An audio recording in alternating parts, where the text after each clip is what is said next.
بسم الله الرحمن الرحيم قل إن كنتم تحبون الله فاتبعوني يحببكم الله ويغفر لكم ذنوبكم والله غفور رحيم.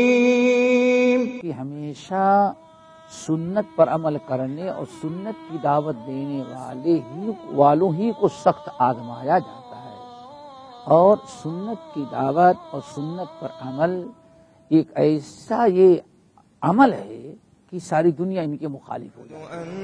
شرح السنة تأليف إمام أهل السنة والجماعة في عصره أبي محمد الحسن بن علي بن خلف البربهاري. الحمد لله الذي هدانا للإسلام ومن علينا به وأخرجنا في خير أمة. اعلموا أن الإسلام هو السنة والسنة هي الإسلام. أشهد أن محمد رسول الله.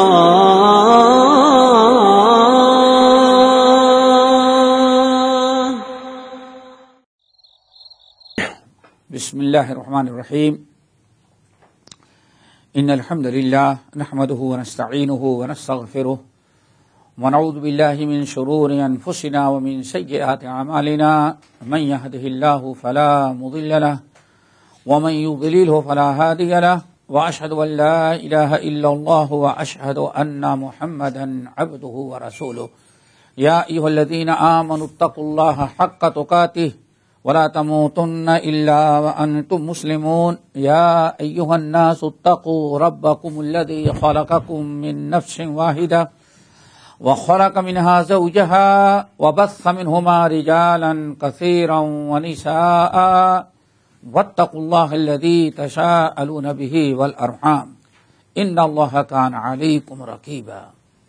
يا أيها الذين آمنوا اتقوا الله وقولوا قولا سديدا يصلح لكم أعمالكم ويغفر لكم ذنوبكم ومن يطع الله ورسوله فقد فاز فوزا عظيما. أما بعد فإن خير الحديث كتاب الله وخير الهدي هدي محمد صلى الله عليه وسلم وشر الأمور محدثاتها وكل محدثة بدعة وكل بدعة ضلالة وكل ضلالة في النار. محترم ساتھیوں اور دینی بھائی اور بہنوں، یہ شرح السنہ میں پچھلے ہفتے جو درس چل رہا تھا اس کا خلاصہ یہ تھا کہ کتاب اللہ کے کسی ایک حرف یا ایک آیت کا انکار کرنا شریعت کے اعتبار سے پورے قرآن کے انکار کرنے کا مطلب سمجھا جائے گا. توحید یہ کلمہ جو ہے، کلمے کی کسی ایک چیز کا انکار کرنا وہ پورے اسلام کا انکار کرنا ہوگا.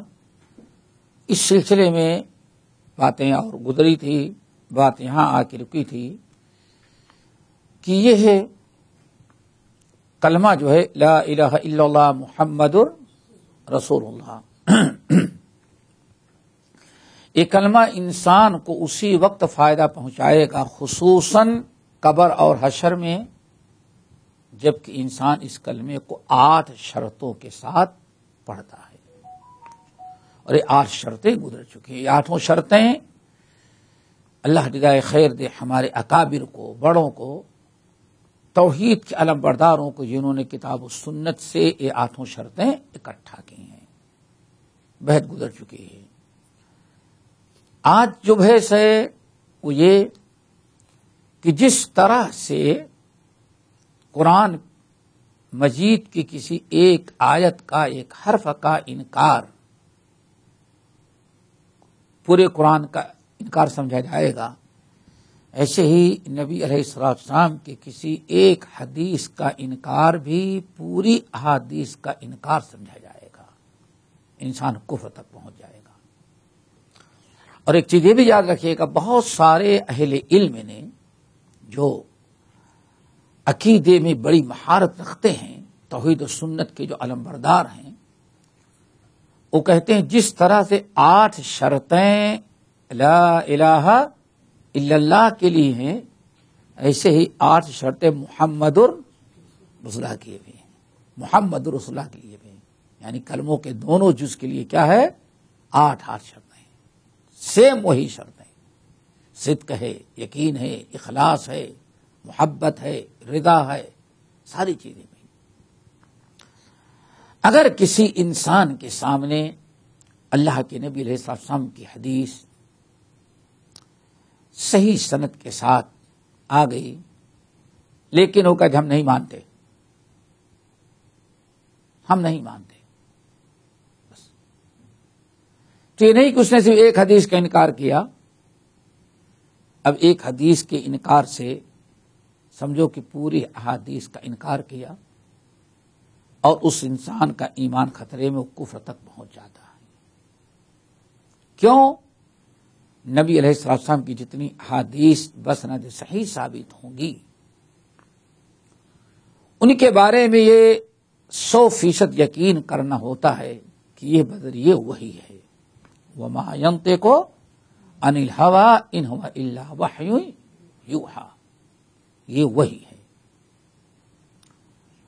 تو حدیث کا انکار آج بر صغیر میں نہیں، پوری دنیا کے اندر ایک بہت بڑے طبقے نے حدیث کا انکار شروع کیا ہے۔ کسی کے ہاں عقل کے خلاف، اتنے بڑے ہندوستان میں اتنی بے دینی پھیلی تھی لیکن کبھی کسی نے نبی کی حدیث کا انکار نہیں کیا۔ تعویل کرتا، گردن جھکاتا، اپنے مذہب کا نام لے کر کے عمل تو نہ کرتا، حدیث کا انکار نہیں کرتا، نہیں کہ جھوٹی ہے، حدیث کا انکار نہیں کرتا تھا۔ لیکن انگریز جب آیا، مستشرقین آئے، ان سے متاثر ہو کر کے سب سے پہلے جس نے انہوں نے اس حدیث کو غیر معتبر قرار دینا اور انکار کرنا شروع کیا ہے وہ اصل میں سر سید احمد خان تھے۔ انہیں سے بہت سارے لوگ پڑھے اور جاتے جاتے یہاں تک پہنچ گئے کہ آج حدیث کا انکار کرنا ایک عام سی بات ہو گئی۔ تو حدیث کے بارے میں آج گفتگو ہے۔ حدیث جو بھی بسند صحیح ثابت ہو اس پر ہمیں ایمان رکھنا ہے۔ اس لیے متن میں دیکھیں وَمَن رَدَّ مِنَ السُّنَّةِ شَيْئًا، جس نے سنت کا حدیث، جس نے نبی کی ایک حدیث سنت کا انکار کیا، فقد رد السنة كلها، تو سمجھے کہ اس کا ایک حدیث کا انکار پوری احادیث کا انکار سمجھا جائے گا۔ اب حدیث کا انکار جب ایسے ہوا، انسان انکار کیا تو اللہ تعالیٰ اس سے کوئی چیز قبول نہیں کرتا، کوئی عبادت، کوئی عمل، کوئی نیکی قبول نہیں کرتا۔ حدیث کے متعلق چند چیزیں ذہن میں رکھیں اور حدیث کے انکار کرنے والوں کا انداز ذرا دیکھیں۔ حدیث کے انکار کرنے والے وہ کئی طرح کے ہیں۔ نمبر 1، انسان کلمہ پڑھتا ہے، رسول اللہ کا نام لیتا ہے، رسالت کا اقرار کرتا ہے، چومتا بھی ہے، عید میلاد مناتا ہے، بہت کچھ کرتا ہے، لیکن جب آپ کی اطاعت کا اور آپ کی فرما برداری اور سنت پر عمل کرنے کی باری آتی ہے تو وہ عمل کرنے سے انکار کر دیتا ہے، انکار کر دیتا ہے، میں نہیں مانتا۔ حالات دنیا بہت آگے، بلکہ بھی حدیث کہاں تک کام دے گی، حدیث کا انکار کر دیتا ہے۔ اب یہ حدیث کا انکار ایک تو انسان کرتا ہے اپنے نفس کے لیے، اپنا نفس، انسان کا نفس اس کی طبیعت، اس کا دل قبول نہیں کرتا حدیث، اس لیے حدیث کو کیا کر دیتا ہے، وہ انکار کر دیتا ہے. یہ نہایت بدترین چیزوں میں سے ہے. آپ کو پسند نہیں، آپ کے شوق، آپ کے مزاج کے خلاف پڑ رہی ہے، اس لیے آپ حدیث کا انکار کر دیں، یہ قطعاً آپ کے لیے جائز نہیں، آپ کا ایمان خطرے میں ہے. بڑی مشہور حدیث ابن بطہ وغیرہ نے نقل کیا حضرت عبداللہ ابن عمرو ابن العاص رضی اللہ تعالی عنہما سے، بڑی مشہور حدیث ہے، اور امام بغوی رحمت اللہ علیہ برابر اس کو شرح السنہ سے نقل کرتے آ رہے ہیں. شرح السنہ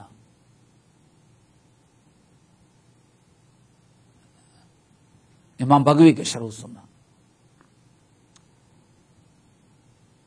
نبی علیہ الصلوۃ والسلام نے ارشاد فرمایا، لا یؤمن احدکم، اس ذات کی قسم جس کے قبضے میں میری جان ہے، لا یؤمن احدکم حتی یکون ہواہ تبعا لما جئت بہ. آج بہت ضرورت ہے دوستو اس حدیث کو سمجھنے کی. اس حدیث پر بعض لوگوں نے کلام کیا سند کے اعتبار سے، لیکن کہتے ہیں ایک قابل عمل ہے، کیونکہ اس حدیث میں جو کچھ اللہ کے رسول بیان کیا وہ قرآن پاک کی آیت میں ہے، مفہوم اس کا قرآن سے ثابت ہے. کیا ہے؟ لا یؤمن احدکم حتی یکون ہواہ تبعا لما جئت بہ. اللہ کی قسم، لا یؤمن احدکم، تم میں سے کوئی آدمی مومن نہیں ہو سکتا. یہ لفظ احدکم ہے، اس کا مطلب نبی علیہ الصلوۃ والسلام کے سامنے جو لوگ بیٹھے تھے ان کو خطاب کر رہے ہیں.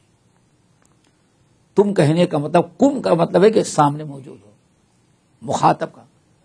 لا، اب آپ سوچیں نبی علیہ الصلوۃ والسلام کی مجلس میں کون سے لوگ بیٹھے تھے جس کو آپ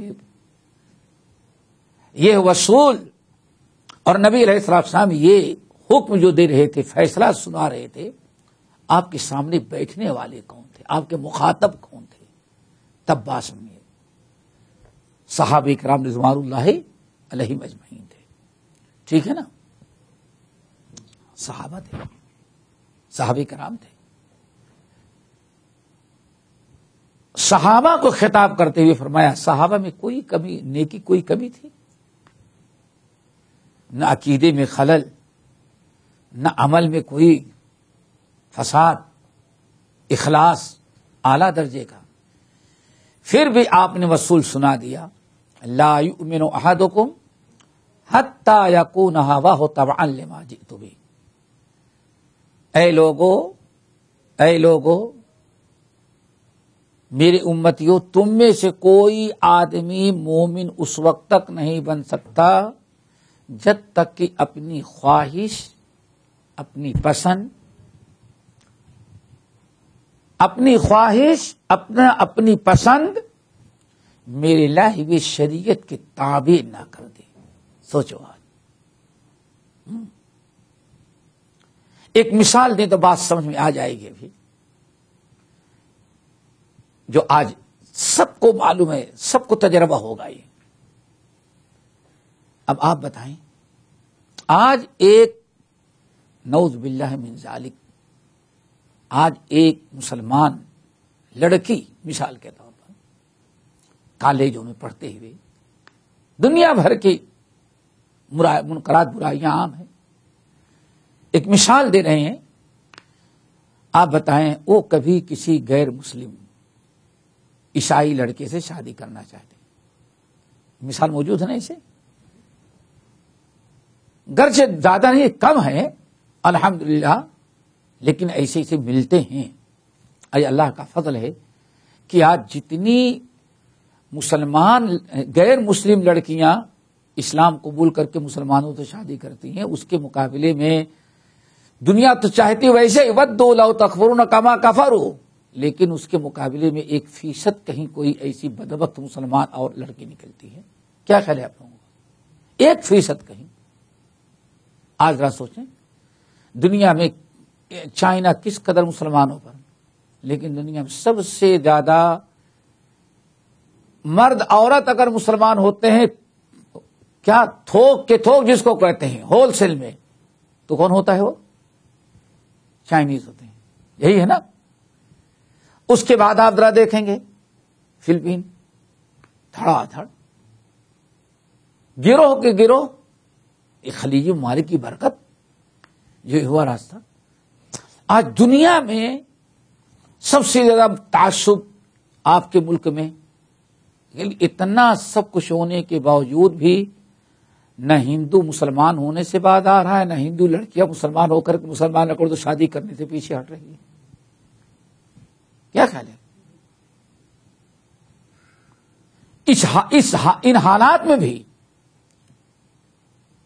ان حالات میں بھی ہندو لڑکیاں مسلمان لڑکوں کے ساتھ شادی کر رہی ہیں، مسلمان بھی ہو رہی ہیں، شادی بھی کر رہی ہیں، سب کر رہی ہیں۔ اگر یہ تو ہمارے لیے فخر اسلام کی خوبی ہے، لیکن ابلیس سے کبھی کوئی ایک لڑکی ایسی بھی ہو جاتی ہے، یا ایک لڑکا آپ دیکھ لیں کسی غیر مسلم ہندو لڑکی کے ساتھ، بت پرست کے ساتھ، اب اصغر اس نے ٹھان لیا تو اتنے قرآن کی آیات سن، دیکھو اللہ نے اس کو حرام قرار دیا ہے، یہ قرآن پاک کی آیت۔ کیا خیال ہے؟ ایک بڑا طبقہ ہے جو سننے کے لیے تیار نہیں، یہی کہے کہ ٹھیک ہے ہم مانتے ہیں قرآن کی آیت ہے، لیکن انسان کو اللہ نے کچھ اپنی پسند بھی تو دی ہے۔ کیا خیال ہوتے ہیں نا؟ پھر آخر بہت سمجھانے کے بعد ٹھیک ہے مسلمان ہندو تو ہے، غیر مسلم ہے، لیکن انسان تو بڑا اچھا ہے۔ دیکھو اپنی پسند کو اللہ تعالی کے فیصلے پر قرآنی آیات کو بھی اپنی پسند پوری کرنے کے لیے ٹھکرا دے رہا ہے۔ نہ اللہ کا انکار، نہ قرآن کا انکار، نہ نبی کا انکار، نہ جنت کا، نہ اس کا۔ اور آپ جانتے ہیں آئے دن دکھائے بھائی ٹھیک ہے میاں بیوی کا رشتہ اپنا ہے، وہ اپنے دین پر، اپنے دین پر کہتے ہیں نا، ہم مندر میں جاتے ہیں، وہ مسجد میں جاتی ہے، ہاں ہماری بیوی ہے، ہم کو ہاں شہر پکا کے دیتی ہے، ہم روزہ رکھتے ہو، روزہ نہیں رکھتے ہو، تو اس کا اپنا معاملہ ہے۔ یہی ہے ایک مثال۔ اللہ کے رسول نے کتنے پہلے کہا تھا لا یؤمن احدکم، مانتا ہے قرآن کا انکار نہیں کرتا، بچہ بیمار ہو تو قرآن کی آیت کے دم کرواتا ہے، بلکہ اپنے بچوں کو قرآن پڑھاتا بھی ہے۔ دیکھو لیکن یہاں جب پسند کی بات آئی تو اپنی چوائس جس کو کہتے ہیں اپنی پسند قرآن حدیث پر غالب کر دیا۔ لا یؤمن احدکم، تم میں سے کوئی آدمی مسلمان نہیں ہو سکتا جب تک کہ میری لائی ہوئی شریعت کو اپنے مرضی کے مطابق نہ کر دے۔ ٹھیک ہے نا؟ ایک تو یہ رد ہوتا ہے کہ نہیں ہوتا ہے۔ نمبر 2، یہ تو مثال دیے، انسان کبھی کسی سے لڑتا جھگڑتا ہے، کوئی مسئلہ ہوتا ہے، انسان کہتا ہے ٹھیک ہے چلو شرعی فیصلہ ہم مانتے ہیں، لیکن جب فیصلہ اس کے خلاف ہوتا ہے تو کہتے ہیں یہ فیصلہ مجھے پسند نہیں۔ اب وہ کیا کرتا ہے؟ کہاں جائے گا؟ کورٹ میں۔ کیا خیال ہے ایسے ہوتا کہ نہیں ہوتا؟ یعنی یہاں اللہ اس کے رسول کے فیصلے کو قبول کرتا کب؟ جب اس کے مرضی کے مطابق ہوتا۔ جب مرضی کے مطابق نہیں تو فیصلہ قبول نہیں کرتا۔ دیکھو نہ قرآن کا انکار، نہ توحید کا انکار، نہ اللہ تعالی نبی کی رسالت کا انکار، نہ جنت و جہنم کا، نہ عبادات کا، لیکن ایک فیصلہ جب اللہ کے رسول کا، اللہ تعالی کا، اللہ کے نبی کا بندے کے خلاف پڑا تو اس کو اس نے قبول کرنے سے انکار کیا۔ ایک حدیث انکار کیا سمجھو کہ پورا فیصلہ ان کا. قرآن پاک سورۃ النساء کی آیت بڑی مشہور ہے، آپ لوگوں نے سنا ہوگا، جانتے ہیں. آیت نمبر میرا 65 ہے. فلا وربک لا یؤمنون حتی یحکموک فیما شجر بینہم. یہ بڑی مثال ہے دوستو. آج ہمیں اور آپ کو جو دعوت کا کام کرنا ہے، دعوت دینا، یہ بنیادی چیزیں ہیں. آج لوگ ان چیزوں سے یہ سب کیا نہیں. یہ آج کتنے لوگ، کتنے کلمہ پڑھنے والے ہیں جن کو آج مسلمان بنانے کی ضرورت ہے. جو مثالیں میں نے دی آپ نے تجربہ کیا، ایسے ہو رہا ہے کہ نہیں ہو رہا ہے. اب آئیں فیصلے کی بات. فیصلے کی بات دیکھو. آپس میں لڑنے جھگڑنے میں انسان کبھی زمین کا جھگڑا، کبھی جائیداد کا، کبھی اور چیزوں کا کوئی اختلاف جھگڑا ہے، چلو فیصلہ کراتے ہیں. اب فیصلہ اگر مرضی کے مطابق پڑ گیا تو قبول، مرضی کے خلاف پڑا تو انکار کر دیا، ہم اس کو قبول نہیں کرتے. اس سلسلے میں سورۃ النساء کی آیت نمبر 65 وہی ہے نا، اس کو نکال لینا. فلا وربک لا یؤمنون. ہوا کیا تھا؟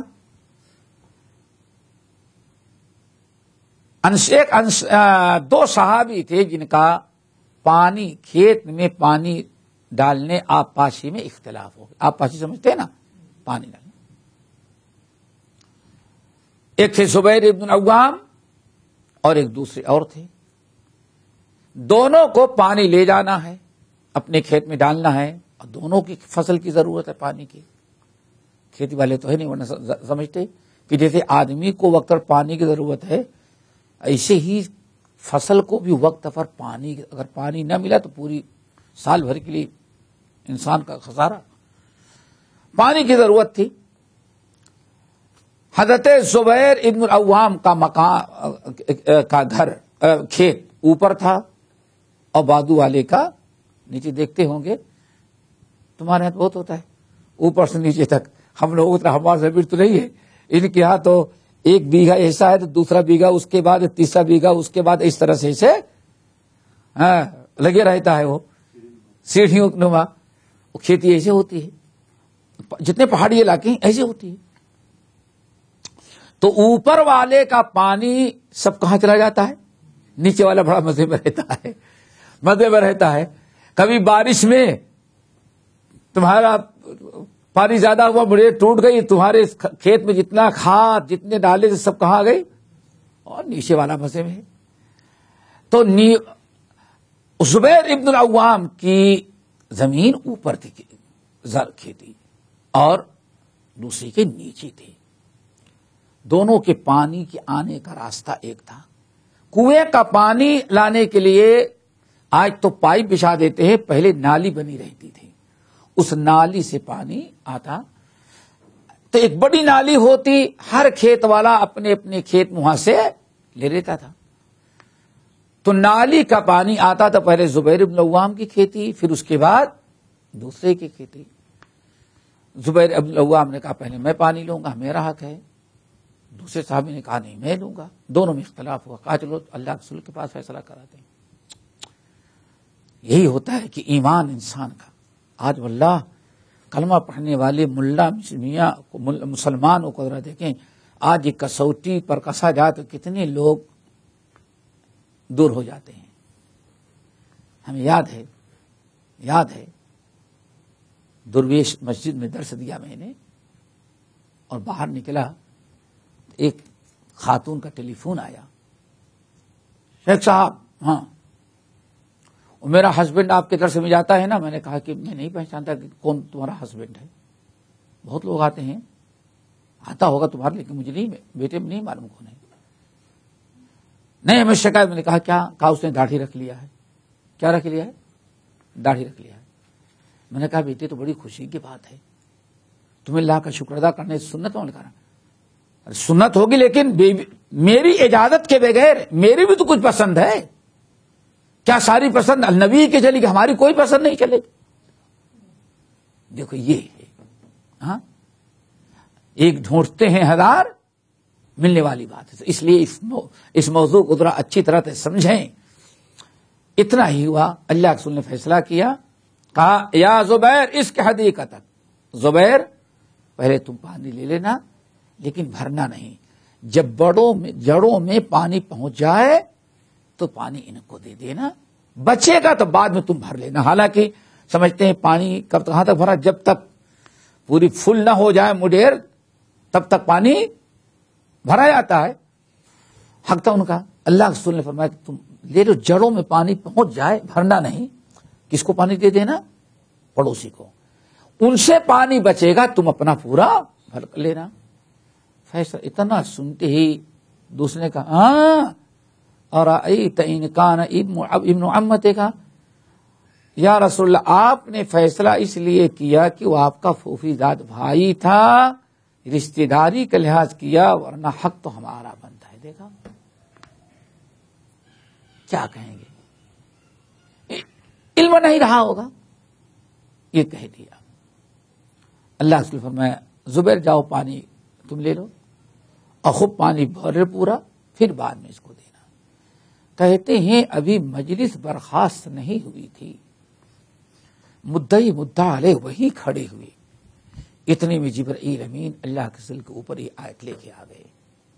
یہ آیت لے کے آ گئے, فلا نہیں. کیا مطلب فلا؟ یا رسول اللہ میرے نبی یہ ایمان کلمہ پڑھتا ہے لیکن مسلمان نہیں. اللہ دیکھ کیسے فلا, آپ اس کو مسلمان نہ سمجھیں. دیکھا انکار ہے نا.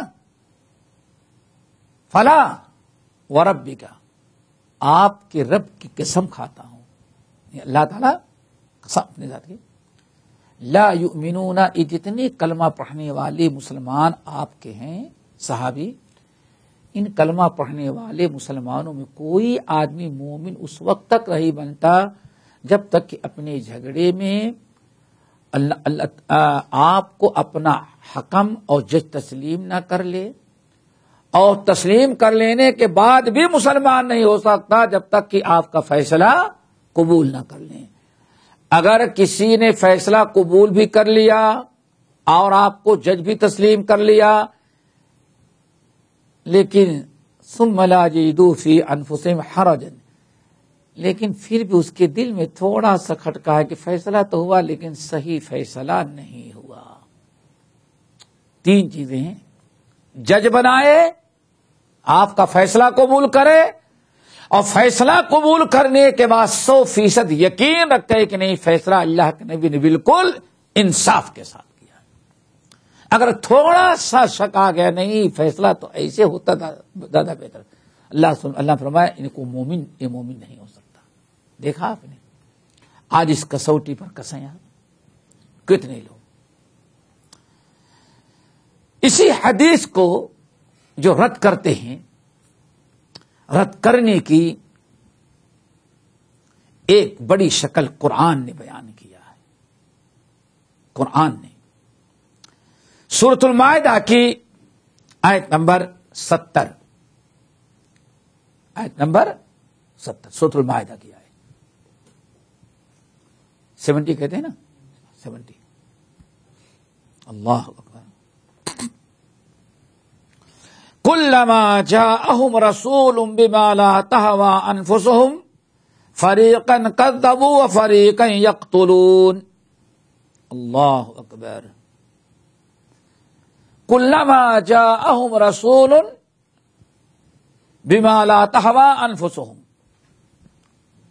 اللہ فرماتے ان کے پاس جب بھی کوئی رسول آیا اور رسول کی باتیں ان کے من کی تھیں, ان کے پسند کی, تو اس کو قبول کرتے, عزت کرتے, اس کو سب کچھ تسلیم کرتے.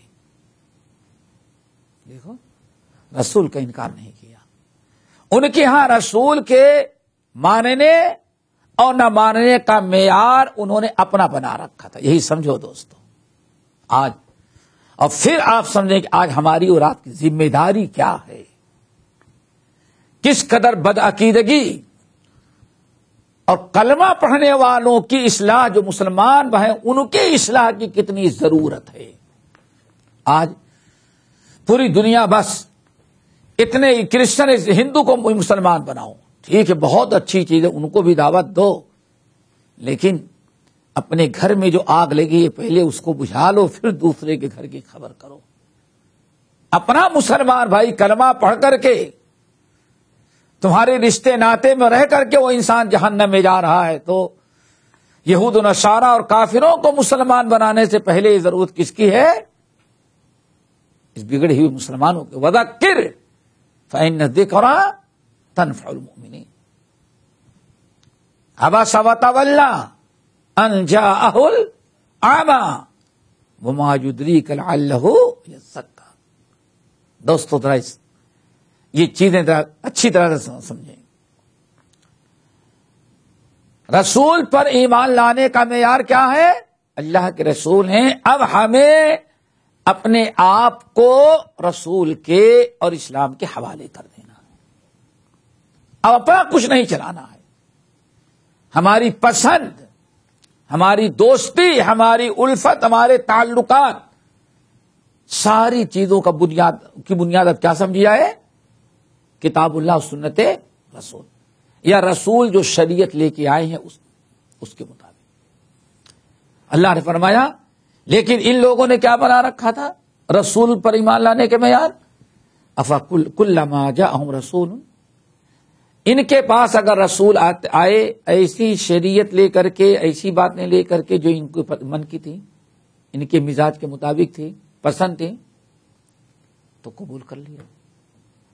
لیکن جب کوئی نبی یا وہی نبی جس کو یہ مانتے ہیں ایسی باتیں دین کی لے کر کے آیا، ایسی تعلیمات جو ان کے دل کو پسند نہیں، ان کے مزاج ان کے پسند کے خلاف ہوتی، تو ایسے نبی کو قتل کر دیتے تھے، یا اس کو کہتے ہم تم کو رسول نہیں مانتے، ہمارے باپ دادا خلاف جو باتیں کرتا ہے ہم اس کو رسول نہیں مانتے۔ دیکھا، رسول کا انکار نہیں، رسول کی لائی ہوئی شریعت کا انکار ہے، اور پوری شریعت کا انکار نہیں ہے، انکار صرف ان باتوں کا ہے جو ان کی مرضی کے خلاف۔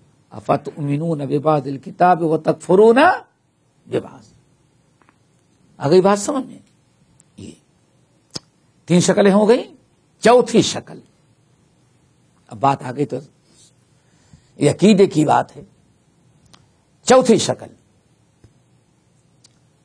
حدیث ہے، کوئی بات نہیں، حدیث پڑھتے ہیں، حدیث پڑھاتے ہیں، حدیث پر ایمان رکھتے ہیں، لیکن جب حدیث ہمارے اپنے مذہب کے مطابق پڑھے تب تو قبول، اور ہمارے مذہب کے خلاف پڑھے تو اس کو قبول نہ کیا جائے۔ کیا خیال ہے؟ آج ہوتا ہے کہ نہیں ہوتا ہے؟ ہاں، اپنے مرضی کے، اپنے امام کے، اپنے مذہب کے خلاف ہے تو حدیث قبول کر لیں گے گرچہ ضعیف ہو، اور اگر اپنے مذہب کے مطابق نہیں ہے تو اس حدیث کو قبول کرنے سے انکار۔ کوئی اس کا انکار نہیں کر سکتا، سب کو تجربہ ہوگا، یا اپنی میجارٹی میں لوگوں سے بیٹھ کر کے، جاہل تو شاید نہ انکار کرے لیکن عالم انکار کر دے گا۔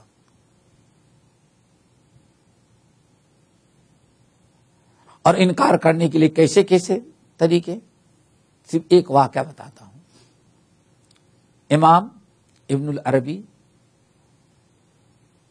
نقل کرتے ہیں، اور بہت سارے اہل علم نے، کہ حضرت ابو ہریرہ رضی اللہ تعالیٰ عنہ ایک مرتبہ ایک بادشاہ کے دربار میں حنفی اور شافعی کا اختلاف ہوا، حنفی اور شافعی کا اختلاف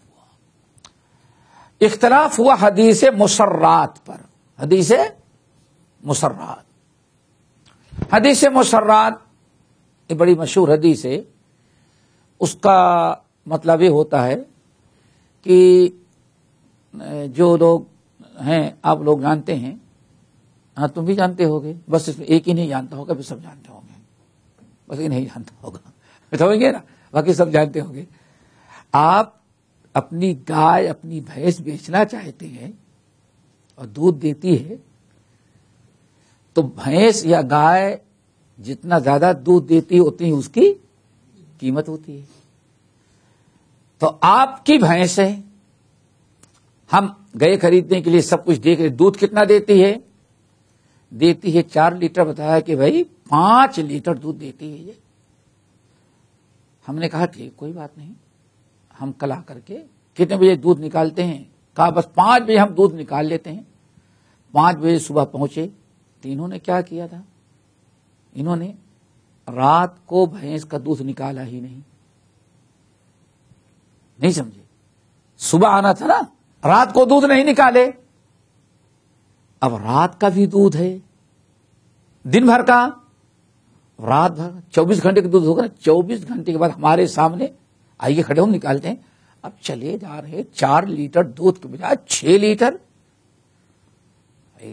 خرید لیا میں نے، اپنے یہاں لے کر کے آئے تو ایک دن تو نکلا جو جبا تھا، دوسرے دن سے پھر وہی، اس کو کیا کہتے ہیں؟ دغا بازی۔ انہوں نے دغا کیا ہمارے ساتھ۔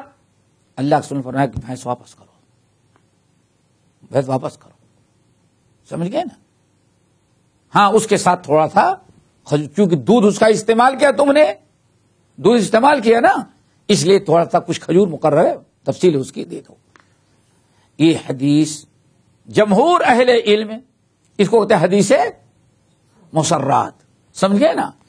یہ بہت اہم حدیث ہے۔ حدیث کے راوی ابو ہریرہ رضی اللہ تعالی عنہ، تقریباً سارے ائمہ کے نزدیک اس حدیث پر عمل ہے۔ امام ابو حنیفہ رحمۃ اللہ علیہ نے اس کو ناجائز قرار دیا، سود قرار دیا۔ کیا قرار دیا؟ سود، کچھ نہیں واپس لوٹائے گا۔ یہ بڑا اختلاف ہوا۔ ہو سکتا ہے کہ امام ابو حنیفہ رحمۃ اللہ علیہ کے سامنے حدیث نہ رہی ہو، فتویٰ دیا ہو۔ اب لوگوں کا کام کیا ہے؟ جب حدیث آ گئی تو امام صاحب نے کہا تھا حدیث کو کل کو چھوڑ دو، حدیث قبول کر لینا چاہیے تھا۔ یہ مسئلہ ایک زمانے میں امام ابن العربی مالکی محدث ہیں، مؤرخ ہیں، فقیہ ہیں، سمجھ گئے نا؟ ترمذی کے سب سے پہلے شارح ہیں، یہ نقل کرتے ہیں کہ عدالت میں مسئلہ پیش ہوا، قاضی کے سامنے یہ دونوں مدعی مدعا علیہ حاضر ہوئے۔ شوافع جو تھے انہوں نے حدیث پیش کر دی۔ قاضی نے کہا بھائی اب آپ لوگ ان کے پاس، آپ کے پاس کیا ہے؟ تو اس کے بالمقابل کوئی حدیث ان کے پاس نہ تھی۔ تو ایک شخص کھڑا ہوا، کہا کہ یہ ابو ہریرہ کی حدیث ہم نہیں مانتے کیونکہ وہ فقیہ نہیں تھے۔ ابو ہریرہ کیا تھے؟ غیر فقیہ، اور ہمارا یہ وصول ہے، ہمارا یہ وصول ہے کہ ہمارے علماء کے امام کے قیاس کے خلاف جو حدیث غیر فقیہ صحابی سے مروی ہوگی اس حدیث کو ترک کر دیں گے اور امام کے اور اپنے علماء کے قیاس کو باقی رکھیں گے۔ دیکھا آپ نے، یہاں حدیث رد کر دی گئی کس کی بنا پر؟ اپنے مذہب کی رواداری۔ ابن عربی کہتے ہیں جیسے اس شخص نے ابو ہریرہ کی توہین کی اور حدیث کا انکار کیا، ہم لوگ بیٹھے کہتے ہیں چھت سے کوئی دیکھ نہیں رہا تھا، ایسا سانپ کودا، سیدھے اس کو پکڑو، بھگا، سانپ اس پر چڑھا جا رہا ہے۔ لوگ کہتے توبہ کرو توبہ کرو توبہ کرو، تم نے ابو ہریرہ کی توہین کی اور حدیث کا انکار کیا، تجھے صدق۔ اللہ اکبر۔ کہنے کا مطلب یہ کہ دیکھو اس طرح سے حدیث اپنے مذہب کے لیے بھی رد کر دیتے ہیں لوگ، کبھی رد نہیں کرتے، اس کی کچھ تعویل کرتے ہیں۔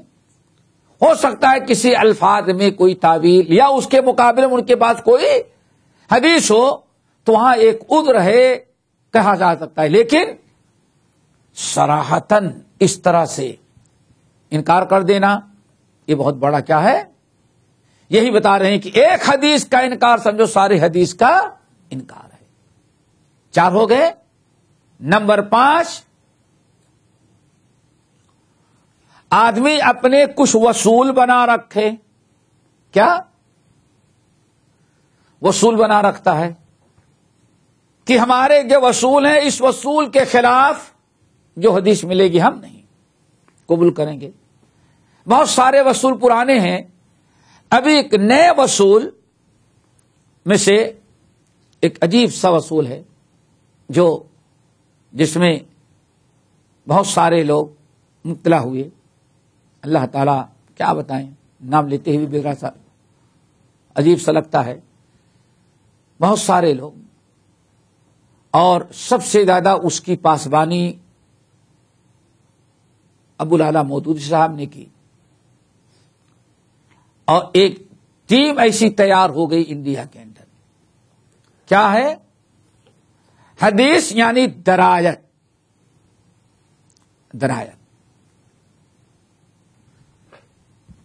درایت اور مزاج کے مطابق ہو، یعنی ایک حدیث ہے وہ حدیث آپ دیکھیں کیا آیا، آپ ایک مسلمان ہیں، آپ اسلامی ذہن رکھتے ہیں، کیا آپ کا مزاج، آپ کا دماغ اس حدیث کو قبول کرنے کے لیے تیار ہوتا ہے کہ نہیں ہوتا؟ ہاں، نہیں سمجھے اس کو، نہیں سمجھے قبول ہوتا ہے نہیں ہوتا؟ نہیں سمجھ میں آیا؟ ایک حدیث ہے، آیا، آپ سوچیں کہ ایسا کہیں ہو بھی سکتا ہے جو حدیث کے اندر آیا ہے؟ یہ آپ کے فہم، آپ کے مزاج اور آپ کا ذوق، اسلام کا ذوق نام دیا انہوں نے، یہ ذوق کے مطابق حدیث کا ہونا ضروری ہے۔ حدیث کا ہونا ضروری ہے، اور جو حدیث ذوق کے خلاف نہ ہو وہ حدیث ہم قبول نہیں کرتے۔ اور ایسی بہت ساری حدیثیں پیش کی گئیں، بخاری مسلم کے حدیثوں کا بھی انکار۔ اس کے اندر ایک حدیث بتائیں مثال کے طور پر 3 حدیثیں صحیح بخاری کی جو بے اتفاق علماء ہے انکار کر دیا مودودی صاحب نے، بالکل ٹھکرا دیا، انکار کر دیا، صرف بخاری کی ایک۔ ان میں سے ایک حدیث کیا ہے؟ موسیٰ علیہ السلام کو تھپڑ مارنے کا، فرشتے کو جو تھپڑ مارا، معلوم ہے حدیث؟ اللہ تعالیٰ نے ملک الموت کو بھیجا، جاؤ دیکھو موسیٰ مرنا چاہتے ہیں کہ نہیں؟ ملک الموت کو اللہ نے آزمانے کے لیے انسانی شکل میں بھیجا، انسانی شکل میں، اور موسیٰ علیہ السلام کے پاس ملک الموت آئے اور چلو تھپڑ مار دیا۔ مذاق اڑاتے ہیں، اللہ مذاق اڑاتے ہیں، کیوں؟ ان کے مزاج کے مطابق نہیں ہے۔ اور بر صغیر میں کیا امت میں پہلے انسان ہیں مودودی صاحب جنہوں نے انکار کیا اس کو، اس سے پہلے کسی نے انکار نہیں کیا تھا۔ صرف کس بنا پر؟ ایک وصول بنایا کہ ذوق کے مطابق ہو، ذوق یعنی اسلامی ذوق اس کو قبول کرتا ہے کہ نہیں کرتا۔ بہرحال کھینچ کے مارا، آنکھ نکل آئی، پورا قصہ موجود ہے، واپس گئے، اللہ نے پھر بھیجا، بہرحال تیار ہو گئے۔ کہتے ہیں یہ بھی کہیں ہو سکتا ہے کہ موسیٰ ملک الموت کو مار دیں، ملک الموت کوئی انسان بن کر کے آئیں گے، یہ خرافات ہے۔ بخاری نہ سمجھ تھا، ذوق نہیں تھا اس کو، اس لیے حدیث نقل کرتے۔ ہمارا ذوق کا مطلب سمجھ گئے نا؟ ذوق یعنی یہ مزاج طبیعت نہیں قبول کرتی کہ ہاں فرشتے نور ہیں، فرشتے آئیں گے کیسے کہ موسیٰ ان کو کھینچ کر کے ماریں. ٹھیک ہے نا. ایک ذوق بنایا، اس کی بنا پر بہت ساری حدیثوں کا 300 سے صحیح بخاری کی انکار کیا. دجال کا مسئلہ آیا تو صاحب کہہ دیتے ہیں کیا اتنے سال گزر گئے نبی کے، ہاں 1500 سال گزر رہے ہیں، کیا نبی نے جو دجال کو کی خبر دی تھی لوگوں نے سمندر کے اندر پٹرول کہاں ہے اور اندر کی چیزیں پتہ لگا لی اور آج تک دنیا میں کسی کو دجال نہ ملا؟ یہ ذوق کے خلاف ہے. تاریخ بتا رہی کہ ہاں یہ جھوٹی ہے. دیکھا آپ نے، ذوق کے خلاف انکار کر دی جائے گی. رسول کا انکار نہیں دوستو، حدیث کا انکار نہیں. ہم تو اتنی حدیث کو مانتے ہیں، لیکن انہی حدیث کو مانتے ہیں جو ذوق کے ایک وصول بنا لیا. ذوق کے خلاف جو حدیثیں ہوگی سب جھوٹی ہوں گی. اسی لیے فقہ کے لیے کہتے ہیں، فقہ کے لیے محدثین نے بخاری مسلم نے حدیث بیان کی، لکھ دیا، اپنے استاد سے سنا، نقل تو کر دیا، لیکن کیا گارنٹی کہ وہ راوی سے کہا ہو؟ سمجھ گئے نا. لیکن ذوق کے خلاف ہے. اور ایک مجتہد ہے، فقیہ ہے، حدیث کے سند بالکل ضعیف، کسی کام کی نہیں، ہوا میں اڑ رہی ہے، لیکن فقیہ کے ذوق کے مطابق ہے، تو فقیہ اس کو حدیث صحیح سمجھنا چاہیے اس کو، اور اس سے مسائل اخذ کرے گا. سارا معاملہ کس کا ہے؟ ذوق کا. اس کی بڑے شہ سوار تھے، کچھ ملتی جلتی، یعنی سر سید احمد خان سے جو فتنہ چلا تھا وہ اس طرح سے ترقی کرتا گیا. کسی نے خود زیادہ انکار کیا، کسی نے ذوق اور درایت کا مسئلہ، شبلی نعمانی وغیرہ نے درایت کا مسئلہ، سمجھ گئے نا، فقاہت کا مسئلہ پیش کیا. یہ ایسے وصول مقرر کیے جائے جس کی بنا پر کیا ہوتا ہے، حالانکہ وصول دیکھے تو ٹوٹل جھوٹ ہے. یہ حدیث و قرآن پر اگر صحیح علم ہوتا تو کبھی ایسی غلطی نہ ہوتی. مثال کے طور پر کیا اعتراض کہ فرشتہ کہیں انسانی شکل میں، کیا فرشتہ انسانی شکل میں نہیں آتا؟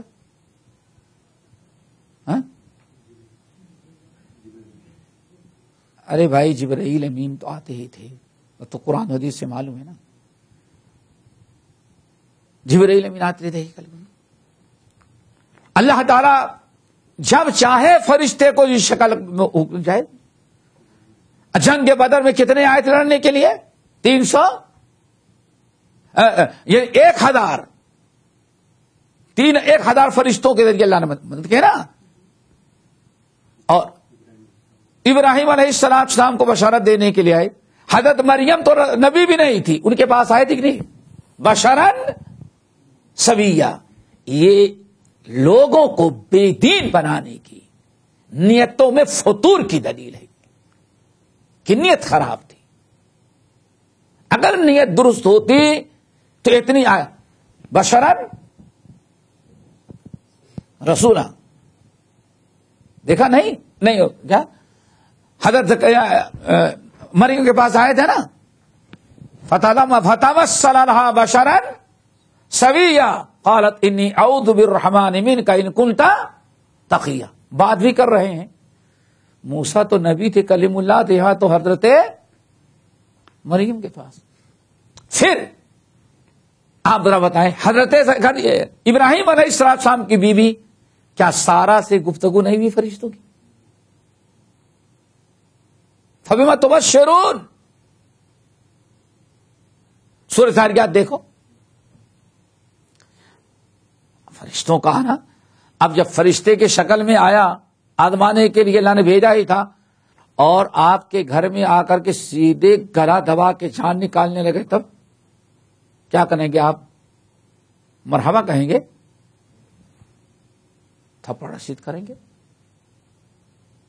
لیکن وہی فرشتہ جب ملک الموت کی شکل میں آیا تو بات ختم ہو گئی.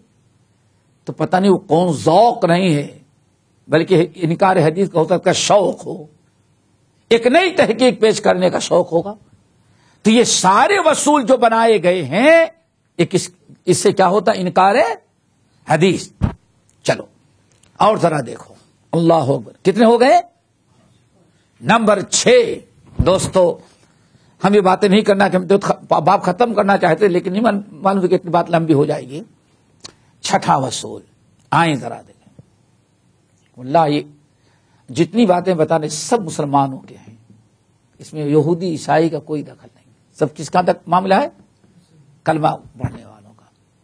اے بھائی ہم حق کہتے ہیں تو پھر برے بن جاتے ہیں. یہی کہتے ہیں نہیں بھائی ان لوگوں کا کام صرف تنقید کرنا ہے اور تو کچھ آتا نہیں لوگوں سے تنقید کرنا. تنقید کرنے کی جہاں ضرورت پڑتی ہے وہاں تنقید کرتے ہیں، ورنہ ہم کیوں تنقید کریں گے؟ اس لیے کہتا ہوں علامہ اقبال جو کہتے تھے ایک ہوں مسلم حرم کی پاسبانی کے لیے، نیل کے ساحل سے لے کر تاب خاک کاشگر. آج دوستو بہت ضرورت ہے. آج صلح کل، کسی کو کچھ نہیں کہو، کسی کی اصلاح نہیں، سب کیا ہو جاؤ، مل کر کے رہو آپ اپنی جگہ پر. تو امر بالمعروف نہی عن المنکر کا فریضہ جو ہے، دعوت کا فریضہ آج ختم کر دینا چاہتے ہیں. مین مقصد یہ ہے کہ یہود و نصارہ جیسے امر بالمعروف نہی عن المنکر ختم کر دیا، آج یہ جو تنظیمیں ہیں انہوں نے ٹوٹل یہی بیڑا اٹھایا ہے کہ کوئی کسی کو غلط نہ کہے، کوئی کسی پر تنقید نہ کرے. امر بالمعروف ایک جماعت، امر بالمعروف کرو لیکن نہیں عن المنکر نہیں کرو. سمجھے؟ کسی کو چھیڑو نہیں. ہاں میرے بھائی، اللہ تعالی نے امر بالمعروف بھی فرض قرار دیا ہے اور نہیں عن المنکر. شرک اور بدعت اور بدعقیدگی سے بڑا منکر کیا ہوگا جس کو نہ بولیں. بس آج ظالموں کو منکر کیا نظر آتا ہے؟ دبئی کے حکام یہ کر رہے ہیں اور خود ان کا حاکم کیا کر رہا ہے اس کو منکر نظر نہیں آتا. سعودیہ میں یہ ہو رہا ہے، اپنے گھر میں کیا ہو رہا ہے وہ انسان نہیں دیکھتا. ہندوستان میں بیٹھے ہوئے تھے، مسجد میں نماز پڑھے ظہر کی، تو ہمارا پروگرام رات کو تھا. مسجد بیٹھے ایک صاحب آئے تو باقاعدہ کلین شیو ہو کر گئے تھے، ہم سے ملنے کے لیے آ رہے تھے نا. آئے بیٹھے بھائی میں نے ہم نے 3 تقریریں، آپ کو 2-3 تقریریں سنی، لیکن آپ کبھی حکومت قائم کرنے پر گفتگو نہیں کرتے، جہاد کی باتیں نہیں کرتے، آپ سمجھیے نا، خلافت کی باتیں نہیں کرتے، انقلاب لانا چاہیے، آپ نے اس پر کوئی تقریر نہیں کی. تو میں نے بہت سمجھ، میں نے کہا کہ اسلام کے ارکان کتنے ہیں؟ 5 ہیں نا. تو بھی 3 تقریریں سنی، کم سے کم 2 تقریریں اور آپ سنتے، پھر اس کے بعد ہم سے کم ارکان 5 تو پورے ہو جانے دیتے. نہیں وہ کوئی اہم چیز نہیں ہے. میں نے کہا پھر کیا اہم چیز ہے؟ کہا اہم چیز ہے خلافت قائم کرنا، انقلاب لانا. جب انقلاب لائے گا تب یہ ساری چیزیں ختم ہو جائیں گی. میں نے کہا اچھا ٹھیک ہے. آپ کی بیٹی کالج پڑھنے کے لیے جاتی ہے؟ کہا کہ ہاں. کیسے جاتی ہے؟ نقاب. کہا کہ نہیں، نقاب نہیں پہنتی، ویسے جاتی ہے. میں نے کہا کیوں؟ نہیں ایک ماحول ہے. میں نے کہا نقاب تو قرآن نے فرض قرار دیا ہے اور آپ کی بیٹی نقاب بلا نقاب جاتی ہے کالج پڑھنے کے لیے، تو کیا حکومت جو ہے، حکومت نے پابندی لگائی ہے؟ کانگریسی حکومت ہے اس وقت. میں نے کہا یہ کانگریسی حکومت نے آپ کو پابندی لگائی کہ بیٹی آپ نقاب اڑا کے نہیں کچھ نہیں کہا. میں نے کہا کالج والوں نے کہا نہیں. 2-4 میں نے کہا اچھا آپ بتائیں، آپ داڑھی صاف کر کے آئے ہیں تو کیا حکومت آپ سے ٹیکس لیتی ہے؟ اس کا آپ کو پیسہ دینا پڑتا ہے؟ کہا کہ نہیں. میں نے کہا دیکھو تم کو حضرت نوح کی زندگی مل جائے تو تم کبھی اسلام نافذ نہیں کر سکتے، اسلام کے دشمن ہو. جو اسلام کی چیزیں تم نافذ کرنے پر طاقت رکھتے ہو، اپنے گھر، اپنے بیٹی، اپنے چہرے، اپنی بیوی پر اسلام نہیں داخل کر سکا تو اتنے بڑے ملک میں خلافت قائم کرنے کے بعد تم کیا حکومت قائم کرو گے؟ پہلے اپنے اوپر تو اسلام نافذ کرو. یہ اسلام نہیں، کرسی کے بھوکے ہیں، اسی لیے صرف کرسی والوں کو شکایت کرتے ہیں، کسی اور کی نہیں. کبھی گویے کی نہیں، ناچنے والوں کی نہیں، ڈانسروں کی نہیں، قاتلوں کی نہیں. مسلمانوں کے خون سے جو ہولی کھیلتے ہیں ان پر بھی کوئی اعتراض نہیں. اعتراض ہوتا ہے یہ صوم و صلات کی پابندی کرنے والے جو عرب حکام ہوں گے، بس یہی ان کے تنقید کا نشانہ. کیوں؟ ان کی حکومت میں ذرا سا امن و امان ہے، سمجھ گئے نا، سکون ہے. اور ان کے یہاں جیسے لوٹ مار، قتل و غارت، بے دینی، اور الیکشن ہوتا ہے، یہاں ان کو مل نہیں رہا ہے. اچھا کمال یہ ہے، نوکری کرنے کے لیے یہیں آتے ہیں، چندہ کے لیے یہیں آتے ہیں، اور اگر لڑکا یہاں کا ہو تو اپنی بیٹی اسی کو دیں گے. ان کا درہم اور ریال حلال ہے، لیکن اپنی کرسی چمکانے کے لیے ان کو غلط کہنا ایمان کا سب سے بڑا، جیسے بھی ایک بدبخت کو سنا ہوگا، ان کو گالی دینا تقرب الہی کا سب سے بڑا ذریعہ. سنا نہیں سنا بھی؟ لکھنؤ میں بیٹھے بیٹھے بے ایمان کتنے جرات کے ساتھ گلے پھاڑ کے کہتا ہے کہ ان لوگوں کو گالی دینا اور ان کے پردے فاش کرنا یہ تقرب الہی کا، یعنی نفل نماز وغیرہ سب سے بڑا تقرب کیا ہے؟ یہ بالکل وہی چیز ہے. خارجی خوارج کا جو ذہن تھا. حضرت علی کا قاتل جب پکڑ کے لایا گیا تو ہنس رہا تھا کم بخت. حضرت علی کو جس نے شہید کیا تھا وہ ہنس رہا تھا کم بخت. حضرت علی کا قتل کرنے والا ہنس رہا ہو بے ایمان، مزے لے رہا ہے، خوش تھا. ادھر گردن ماری جا رہی ہے، ادھر فخر کر رہا ہے، خوش رہا. لوگوں نے کہا کیوں؟ کہا مجھے اس بات کی خوشی ہے کہ میں نے اسلام کے سب سے بڑے دشمن کو قتل کیا ہے. یہ حضرت علی کا قاتل کہہ رہا ہے. آپ ذرا سوچیں، یہ جو اس قسم کے حرکتیں کرتے ہیں یہ سب کے سب وہی خارجی ذہن رکھتے ہیں، نہ بدلتے ہیں. کوئی اپنی نسبت کسی ادارے کی طرف، کسی قوم کی طرف، کسی برادری کی طرف کرتا ہے، یہ صرف نسبتیں ہیں، ورنہ اصل ان کا منہج، ان کا طریقہ، ان کا عقیدہ جو بن چکا ہے وہ کیا ہے؟ خوارج کا ہے. تو اب دیکھیے بہت سارے لوگوں نے جو حدیث کے وصول بنائے، چھٹا نمبر بتا رہا تھا، چھٹا وہ کیا ہے؟ کہتے ہیں حدیث دو قسم کی ہے. حدیث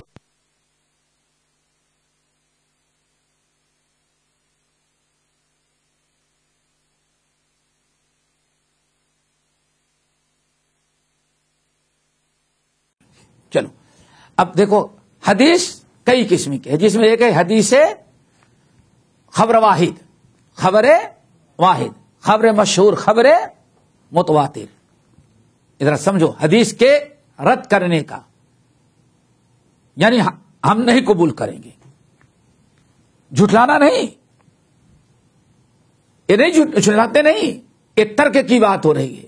جھٹلانا الگ چیز ہے، یہ ترک انکار کر دینا ہم نہیں مانیں گے. ہے حدیث لیکن ہم اس کو قبول نہیں کریں گے، عمل نہیں کریں گے اس پر.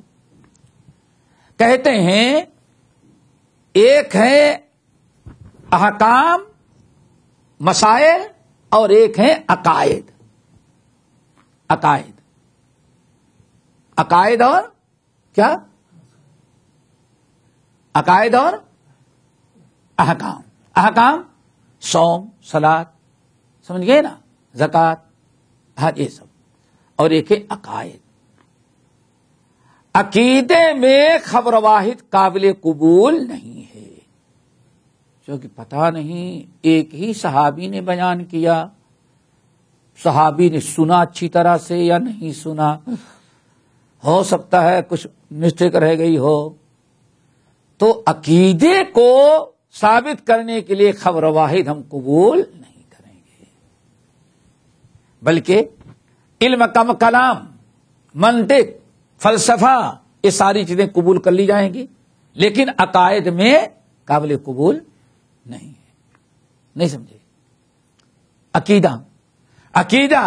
عقیدہ ثابت کرنے کے لیے کسی چیز کو عقیدہ آپ کہتے ہیں تو اس کا ثبوت خبر متواتر سے ہونا چاہیے، خبر واحد نہیں. خبر واحد کس کو کہتے ہیں؟ یعنی سند، جیسے آپ تو پڑھتے ہیں، سند جا رہے ہیں اللہ کے رسول کے پہلے تک، کہیں کسی سند میں کسی طبقے میں صرف ایک راوی ہے بس، کیا بن جائے گی وہ؟ ہو سکتا ہے نیچے بھی کئی راوی ہوں، اوپر بھی ہوں، لیکن کسی طبقے میں کیا ہے؟ ایک راوی. تو سوچا کہتے خبر ہے یعنی واحد، یعنی مانے ایک ہی سے حدیث مروی ہے تو اس پر یقین نہیں، 100% یقین نہیں. اور حدیث عقیدے کے لیے 100% یقین ہونا، یقین حاصل ہونا. کہتے ہیں خبر واحد سے یقین حاصل نہیں ہوتا، اس لیے خبر واحد کو قبول عقیدے میں ہم قبول نہیں کریں گے. مانیں گے، پڑھیں گے، پڑھائیں گے، لیکن اس کو بنیاد بنا کر کے ہم عقیدہ نہیں. کیا خیال ہے؟ سمجھ گئے نا؟ خیر، ہم آئندہ انشاءاللہ دو باتیں بتائیں گے. اب آپ دیکھیں کتنی بڑی جھوٹ. وجاء من اقصى المدینۃ رجل ہے کہ رجال ہے؟ خبر واحد ہے.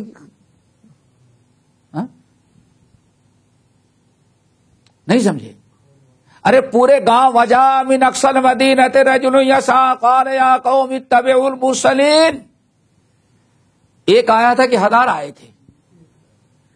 ساری دنیا خبر واحد کو قبول کرے، لیکن یہ منطق، فلسفہ، اشعری اور ماتوریدی جو ہیں یہ قبول نہیں کریں گے. سوچو ذرا سا، کون سا رسول ہے؟ قرآن نے ثابت کیا خبر واحد سے عقیدہ ثابت. وجاء من اقصى المدینۃ رجل یسعى قال یا قوم اتبعوا. اب بتائیں، رسول کی اتباع اور توحید پر یقین کرنا یہ عقیدہ ہے کہ احکام؟ قرآن نے تو بتایا ہے کہ ہاں. نہیں سمجھ میں آیا ہے نا حجت؟ اب آگے بتاؤ. نبی علیہ الصلوۃ والسلام بہت سارے علاقے میں دعات بھیجے تھے تو جماعت بھیجے کہ اس وقت لوگ نہیں تھے، اس لیے نہیں کرنے، خبر واحد قبول نہیں کریں گے. بنایا ہوا وصول نہیں تھا. حدیثوں کو رد کرنے کے لیے یہ وصول گڑھے گئے ہیں. تو اس لیے حدیث کا انکار تو بڑا کفر ہی ہے. کبھی کبھار انسان حدیث کا انکار نہیں کرتا، لیکن متعدد وجوہات کی بنا پر حدیث کو رد کرتا ہے. کچھ باتیں ہیں، باقی انشاءاللہ اس کی تفصیل اگلے میں. اقول قولی ھذا واستغفر اللہ من کل ذنب واتوب الیہ. ہمارے چینل کو سبسکرائب کیجیے اور بیل آئیکن کو دبانا نہ بھولیے تاکہ آپ کو نئی ویڈیو برابر ملتی رہیں. لائک اور شیئر کرنا نہ بھولیے.